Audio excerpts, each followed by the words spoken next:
Donc, nous allons maintenant passer à une autre séquence qui s'inscrit toujours dans les séquences introductives. Et nous avons sollicité Philippe Henry, le directeur de l'agence Bio, qui a succédé donc à Florent Bulle cette année, pour nous présenter le contexte, puisque l'agence Bio fait des enquêtes et donc a des chiffres tout récents à nous communiquer pour camper le contexte des... Je passe la parole. Oui, bonjour à tous, est-ce que vous m'entendez bien? J'espère que oui. Oui, on vous entend. Voilà, et vous voyez mon écran, je suppose? Oui. Je l'espère aussi.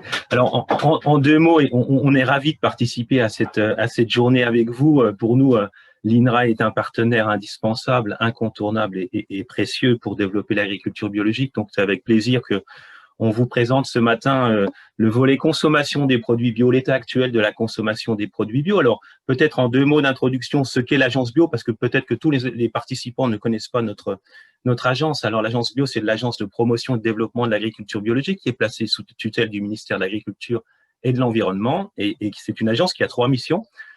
Collecter des données, c'est dans ce cadre-là que j'interviens avec vous aujourd'hui. Deuxième mission, structurer des filières, notamment au travers d'un fonds Avenir Bio qui est doté maintenant, depuis le plan de relance, de 13 millions d'euros.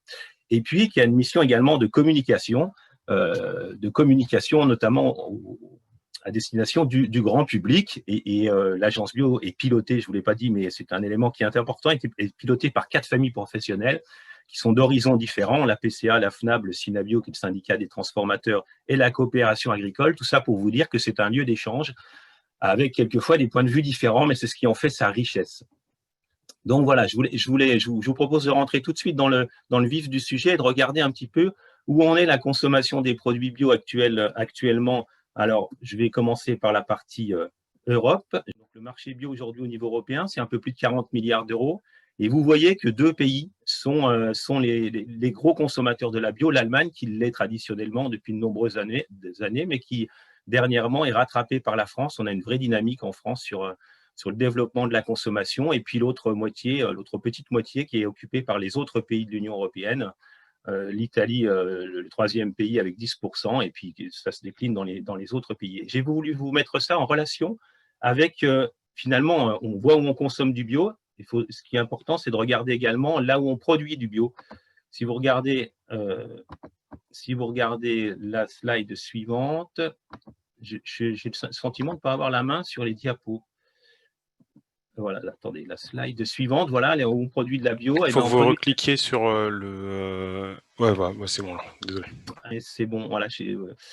Là où on produit de la bio, donc on produit beaucoup de bio en Espagne. C'est le premier pays en termes de surface de producteurs. Mais vous avez vu tout à l'heure que c'est pas, et de loin, ce n'est pas le premier pays consommateur. L'Italie de même, c'est un gros producteur, mais ce n'est pas le premier pays consommateur. Et la France et l'Allemagne, qui sont des pays qui sont à la fois consommateurs et à la fois producteurs. Tout ça pour souligner le fait que le développement de la consommation et de la production de façon concomitante est plutôt un atout pour le développement de l'agriculture biologique, en tout cas en France. Ça, c'est la même répartition, je ne m'y attarde pas, mais c'est le même schéma qui montre que 4 pays font 60% de la production des produits bio en France. Et on rentre maintenant dans le détail de ce qui se passe en France en termes de consommation. Alors, vous voyez que les produits alimentaires bio représentent 6,1% des achats alimentaires des Français.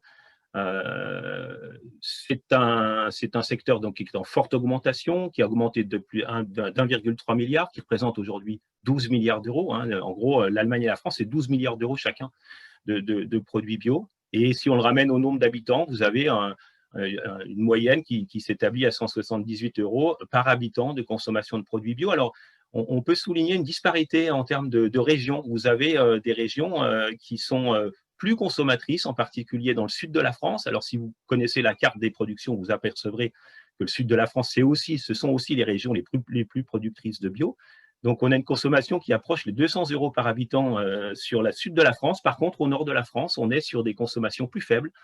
140 € dans l'est de la France, 100 € au nord de la France. Donc, on voit des disparités en fonction du lieu où on habite en termes de consommation.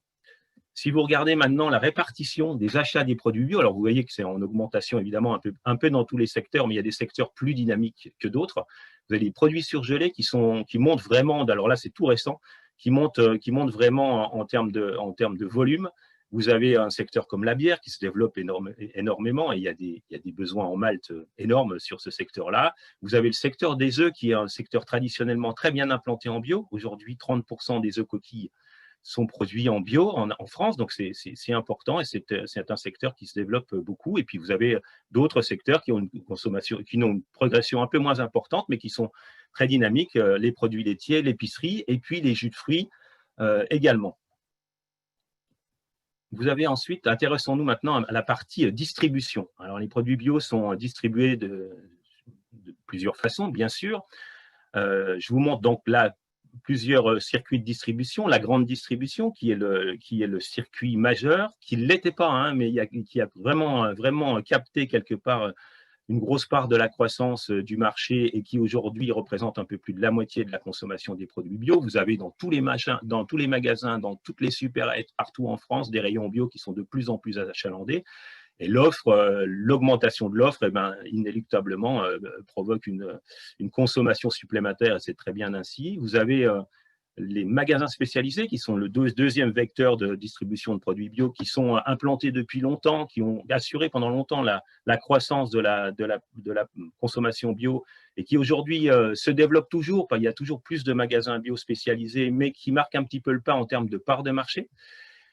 Par contre, évidemment, si vous collez un même camembert sur la consommation conventionnelle de produits alimentaires, vous n'aurez pas le même schéma, vous aurez une GMS qui prendra les trois quarts du camembert. Et puis, je voulais m'arrêter une seconde sur la vente directe, parce que la vente directe, c'est historiquement le canal qui a fait émerger la bio en France. Et on voit que la vente directe ne s'essouffle pas, c'est-à-dire que sa part de marché reste toujours à 10, entre 10 et 15%, suivant les années. C'est quelque chose qui mérite d'ailleurs d'être suivi d'un peu plus près. On s'y intéresse à l'agence. Alors, c'est évidemment un circuit minoritaire, mais c'est un circuit dans lequel on repère des signaux faibles peut-être intéressants, et notamment peut-être intéressants suite à nos périodes de confinement. Un petit clin d'œil sur la restauration collective pour vous dire qu'évidemment, la restauration collective aujourd'hui, ce n'est pas la part majoritaire de la distribution des produits bio, bien au contraire, ça représente 8%. C'est relativement faible, mais on sent là également, ça commence à se développer. On connaît tous des initiatives d'élus locaux qui ont mis en place de la restauration collective et qui ont fait le lien entre production et consommation sur leur territoire. Ce sont des précurseurs, ils ont montré le chemin, on va dire ça comme ça, et on sent aujourd'hui que les choses sont en train de bouillonner, les choses avancent. On a constaté un développement de la consommation de produits bio au travers de la restauration collective et de la restauration commerciale, et on peut espérer que ce secteur-là se développe de façon relativement importante dans les années qui viennent, et ce serait une très bonne nouvelle. Pour refermer un petit peu ce chapitre-là, je voulais vous montrer également la situation par rapport aux importations, parce que vous savez qu'on nous dit toujours, c'est bien, il y a une croissance de la consommation, mais quid des importations? Eh bien, vous pouvez constater sur ce schéma que nous avons une stabilité des importations d'une année sur l'autre. En gros, la France produit les 2/3 de produits bio qu'elle consomme. Elle en importe 1/3. Vous voyez que nous avons des filières qui sont complètement autosuffisantes. C'est le cas du vin d'ailleurs qui est plutôt exportateur. C'est le cas des œufs, c'est le cas des produits laitiers, c'est le cas des secteurs de la viande. Et puis, vous avez d'autres secteurs sur lesquels on souhaiterait que soient renforcées ces filières-là pour que la France soit un peu plus autonome en termes de production. C'est vrai pour la boulangerie, donc c'est vrai pour le secteur des céréales, c'est vrai pour le secteur des fruits et légumes, et ça fait écho d'ailleurs à ce que je disais tout à l'heure sur la carte européenne de la répartition des productions. Vous avez également le rayon épicerie qui mérite d'être étoffé. Il y a du travail à faire dans ces secteurs-là. Ça ne veut pas dire qu'il faut abandonner les autres, mais ça veut dire qu'il faut peut-être mettre un petit coup de boost sur ces secteurs-là pour que la France soit le plus possible autonome. Elle ne le sera pas totalement, évidemment, puisque vous avez une consommation de produits bio qui vient aussi des produits exotiques. Mais pour le reste, il faut espérer que nous aurons à l'échelle française une relocalisation des productions bio. Mais il faut bien noter que nous n'avons pas d'augmentation des importations de produits bio en France au jour d'aujourd'hui. Et enfin, je voulais vous amener quelques éléments de réflexion par rapport aux motivations d'achat des produits bio. Alors, traditionnellement, c'est l'aspect santé qui est la principale motivation d'achat de produits bio. Ça l'est depuis toujours, ce n'est pas nouveau, c'est quelque chose qui reste important. La question de la qualité des produits est aussi la deuxième motivation. Elle est là aussi depuis toujours, c'est relativement important. Et puis, on voit émerger deux autres éléments, alors qui n'étaient pas absents, mais en tout cas qui prennent de l'importance actuellement. C'est notamment la question de la préservation de l'environnement. J'achète des produits bio pour préserver l'environnement, on va le retrouver tout à l'heure. Et puis également la question du bien-être animal, alors qui monte évidemment en puissance dans le contexte actuel. Alors, on a essayé de regarder également quels étaient les engagements finalement que les consommateurs étaient prêts à avoir dans leurs achats de produits bio. Et vous voyez qu'on a une séparation entre les jeunes et les plus anciens. Alors, séparation, c'est pour la présentation, mais il y a des tendances. Il y a une tendance où les jeunes sont plus attentifs globalement aux questions d'environnement, au travers d'éviter le gaspillage, de lutter contre le changement climatique, d'être respectueux, en tout cas de faire attention à tout ce qui était développement durable. Vous avez la question des emballages, des plastiques qui vient également. Vous avez la question du respect de la condition animale qui vient également. Ça, c'est plutôt un caractère qu'on retrouve chez les jeunes, même s'il y a bien sûr des anciens qui ont également ces préoccupations. Et puis, sur des gens plus âgés qui ont des préoccupations un petit peu différentes, qui sont très attachés à la consommation de produits de saison, qui sont très attachés à la consommation de produits locaux, à la consommation de produits avec un minimum de pesticides, bien sûr, et puis qui ont, alors ça émerge aussi, qui ont aussi une préoccupation d'une meilleure rémunération des producteurs. Voilà un petit peu sur les motivations des consommateurs. Et puis, je voulais également vous indiquer quels étaient les freins, parce que ça, vous avez vu tout à l'heure que la consommation de produits bio en France, c'était 6,1% de la consommation des produits alimentaires. Donc, il y a évidemment des freins, et le premier frein, on le connaît tous, c'est celui du produit qui est estimé trop cher. Donc, vous voyez que ça reste, et de loin, le premier frein de consommation de produits bio.